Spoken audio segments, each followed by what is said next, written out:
सो यार GS interview series को start करते हुए बेसिकली डे 10 के अंदर आज हम लोग बात करने वाले हैं क्या होता है for of loop, iterable objects क्या होते हैं, आइट्रेट क्या होता है। सबसे पहले तो आपको यही पता होना चाहिए।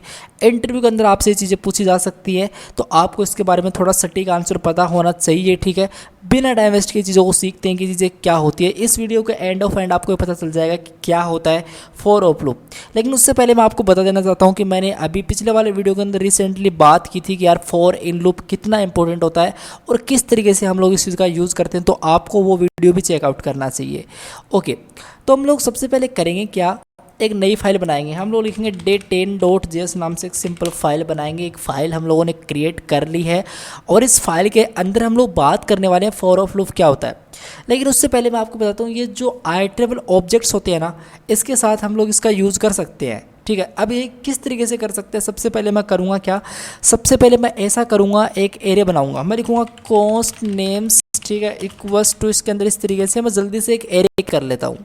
सो यार आप लोग देख सकते हो मैंने एक यहाँ पे एरे क्रिएट कर लिया है। अगर हम लोग बात करें इस नेम्स के अंदर जो आइटम्स रखे हुए हैं इनको हम लोग एक पुराने तरीके से बेसिकली कंसोल के अंदर प्रिंट आउट करवाना चाहें तो हम लोग लिखते थे फॉर लूप का हम लोग यूज़ कर सकते हैं यहाँ पे इस तरीके से।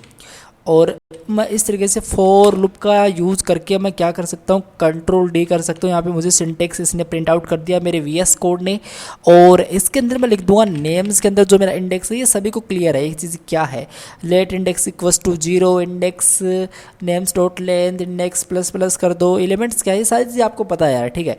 तो मैं कंसोल डॉट लॉग अगर एलिमेंट करता हूँ, स्पेलिंग सही लिखनी पड़ेगी, एलिमेंट करना था। ओके, सेव करूँगा मैं और मैं लिखूँगा नोड, इस तरीके से मैं लिखूँगा डे। और डे कौन सा, डे बेसिकली कौन सी फाइल है मेरी, तो मेरी वाली फाइल है बेसिकली 10.js। तो यार मुझे यहाँ पे 10.js लिखना पड़ेगा यहाँ पे और मैं एंटर मारूंगा ना यहाँ पे, तो आप लोग देखिएगा ये जो एलिमेंट्स इसमें जो डेटा थे वो यहाँ पे प्रिंट आउट हो चुके हैं क्योंकि ये डेटा एलिमेंट्स के अंदर आ चुके हैं। लेकिन मुझे पहले कुछ इस तरीके से इस चीज़ को करना पड़ रहा था। लेकिन जब से हमारा ये जो फॉर ऑफ लूप इंट्रोड्यूस हुआ, बेसिकली क्लास 6 के अंदर इस चीज़ को इंट्रोड्यूस करवाया गया था, तब से हम लोग इसको थोड़ा और भी क्विक कर सकते हैं और भी थोड़ा इसको हम लोग फास्ट क्रिएट कर सकते हैं। बात की जाए रीडेबिलिटी की तो रीडेबिलिटी को हम लोग और ज़्यादा इंक्रीज इसके अंदर कर सकते हैं फॉर ऑफ लूप के अंदर। ये चीज़ें थोड़ी सी आपको लेंथी लग सकती हैं, लेकिन अगर मैं यहाँ पे जैसे यूज़ करता हूँ फॉर ऑफ लूप का सिंटेक्स की बात करें तो फॉर ऑफ लूप का सिंटेक्स कुछ इस तरीके से होता है। आप लोग लिखोगे सबसे पहले लेट सिंपल वैल्यू, ठीक है, इस तरीके से value, okay, value and simple आप लोग लिख देंगे ऑब्जेक्ट, इस तरीके से।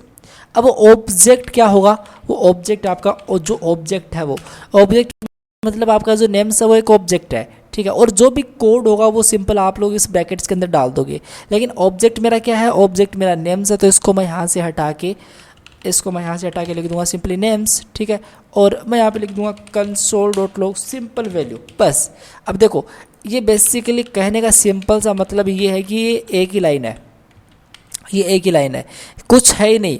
आप लोग इसके सिंटेक्स से इसको क्लियर कर सकते हो कि जो नेम्स की है, देखो वैल्यू ऑफ नेम्स मतलब जो नेम्स की वैल्यू है वो मुझे बता दो, मतलब इस नेम्स की जो वैल्यू है इसके अंदर वो मुझे बता दो। तो इसने मुझे जो भी वैल्यू थी इसके साथ मैं अभी कुछ भी कर सकता हूँ, ये वैल्यू है इसके साथ मैं अभी कुछ भी कर सकता हूँ। मैं इस वैल्यू को कंसोल डॉट लॉग करवा रहा हूँ फिलहाल, तो मुझे सेम डेटा मिलेगा जो इसका मिल रहा था, वो मुझे यहाँ पे सेम डेटा मिलेगा। मैं आपको दिखाता हूँ, ये देख सकते हो अंकित, अमित, हरी, रोहन। आप लोग मुझे बताओ ये चीज़ आपको कैसी लगी।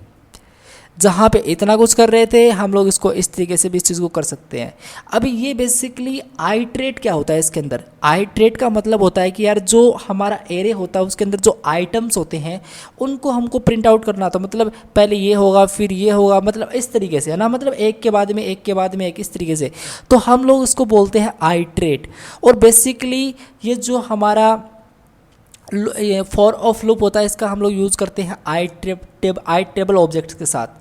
तो आपको एक चीज़ नोट डाउन कर लेनी है कि आप लोग इसका यूज़ करोगे आइट्रेबल ऑब्जेक्ट्स के साथ, ओके। अब ऐसा नहीं है कि इसमें एरे है, इसमें स्ट्रिंग भी हो सकती है। मतलब मैं अगर आपको दिखाऊं, सपोज दैट मैं एक काम करूं, इसको इस तरीके से कमेंट आउट करूं एक बार के लिए, ठीक है। मैं सबसे पहले लिख दूं लेट नेम इक्वल्स टू, इस तरीके से मैं डाल दूं एक्सीलेंट कोड विद एजे, इस तरीके से, ठीक है।